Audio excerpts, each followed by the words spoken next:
From Versailles is doing, trying to raise funds and doing like a pack to kind of, try to fight against this regulation. And then do you think the people who made it in crypto, like yourself, have some kind of moral duty to put money behind trying to stop, what's happening in the US? Because obviously, whatever regulation they come up with is not going to kill crypto, but it is going to be a hit to crypto, at least in the short term. Right. So what do you think on those two things? Well, I mean, with respect to Selkis, I know Selkis, and we talk from time to time, and we do collaborate from time to time with Masari, and because they ask a lot of clarifying questions or technical questions or these things about Cardano and other projects we work on, and we like the people over at Masari. They're good people, and we've had some strife with them from time to time because we felt like we never got a fair shake. But lately, they've actually gotten substantially better in their reporting and much more accurate, and it's a good relationship overall. With respect to the second thing, I'm a global entrepreneur. I started my company in Hong Kong. We started Cardano with a group in Japan. The initial group of people were all Japanese. It's 100% Japanese. In fact, everything was in Japanese. It's priced in yen, for God's sakes. So that's as offshore as it gets. And the U.S. market was never a big concern of mine because I figured that, Ethereum and all these other guys would have a fairly large first mover advantage. And also that those markets would become very nepotistic, corrupt, and regulated. And, we could throw $1 billion, but how the fuck are we going to beat BlackRock and JP Morgan Chase and all these other guys once they've decided that they want to own that market? So to me, I was always much more interested in Southeast Asia, in Africa, Latin America, Central Asia, because those were markets I felt that over time we would be able to actually radically transform not just the crypto side, but also the entire economy. We could build a stock market. We could be the national ID system. We could be a stable coin and actually give them good currencies. And then when you add all of that up, that 3 billion people, and that over time could be a parallel economy that's actually larger and better than the U.S. economy and the European economy.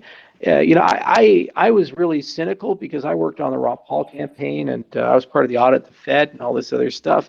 And I just saw how the sausage was made, especially with audit the Fed, where basically 2/3 of Congress agreed to do just a one-time GAO audit of the Federal Reserve. And it was just the craziest thing. It was like invasion of the body snatchers. So you go talk to a congressman and they're like, wait a minute, don't we already do a GAO audit? We're like, no, we don't. And they say, oh yeah, we really do need to audit them. They're in charge of all of our money. And then you come back 2 weeks later, like, we cannot audit the Fed. Transparency is harmful to the integrity and independence of the system. And you're like, what happened to you, man? They got you, man. What's going on? So I got really cynical that the U.S. political system can be easily changed. Generally speaking, you have to be at a scale of Trump, or you have to create some substantial political problem for somebody to be able to move the needle a little bit. And it's not to say that can't happen, but the issue with the cryptocurrency space is it's still too fragmented. The proper response to 13 of the largest cryptocurrencies being labeled as securities with no evidence in a lawsuit against Coinbase and Binance is for all 13 of those guys to get together, put in a boatload of money, and the ecosystems basically go to war. But there really is no rally cry because there's nothing that keeps these ecosystems together because they've just spent the last 5 years.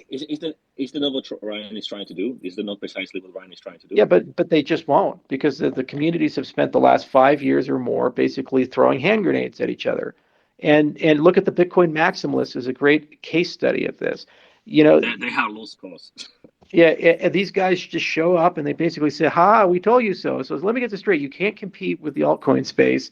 So your prerogative in life is to just basically use the government to kill your competitors, mistakenly believing that after all your competitors are done, that somehow Bitcoin is going to liberate humanity. No, they're just going to ban you too. And it's a lot easier to do that because, mining hardware can't move at the scale that you need it to. Whereas proof of stake can. It's a virtual resource that can go anywhere. Whereas, giant data centers, real hard to move those.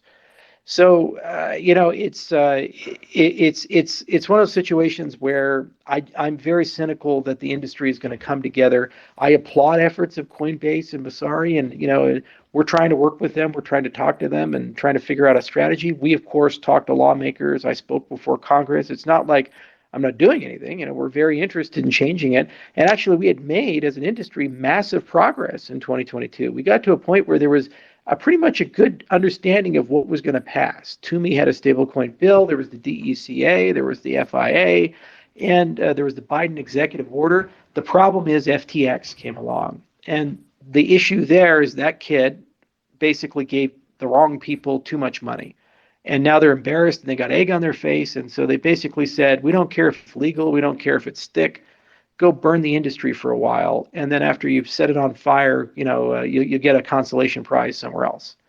And it's pretty sad, because you can't stop that. The issue is that they know they're going to lose a lot of these lawsuits that they're bringing, but it takes 24 to 36 months to litigate them. I think Ripple spent over $200 million, defending themselves.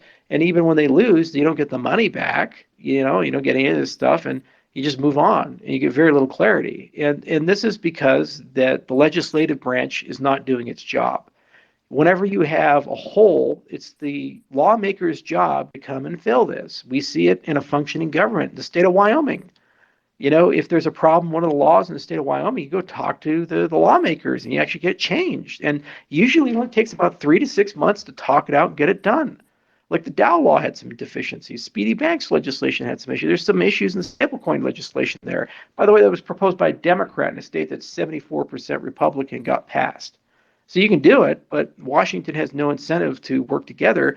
So, the macrocosm is creating these microcosms, and crypto is one of the industries that's sliding through. I think AI is going to be another industry that gets slid through. And what they'll do is eventually pass a law there to basically give permanent power to 5 companies: Microsoft, Facebook, Google, Amazon, and Apple.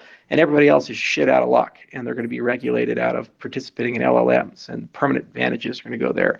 So, America is not the land of the free, home of the brave. It's the land of the nepotism and corrupt and punisher of the brave. That's what we are right now. And that's why I've focused a lot of my efforts in jurisdictions that are very grateful. They want to work with you, and they fight for that, because I think the only way you can actually change things is through economic means. You see, if somebody's making money and they can't stop that person from making money and they're out competing, the Americans will change the regulation law to basically make their businesses more competitive and get that business back.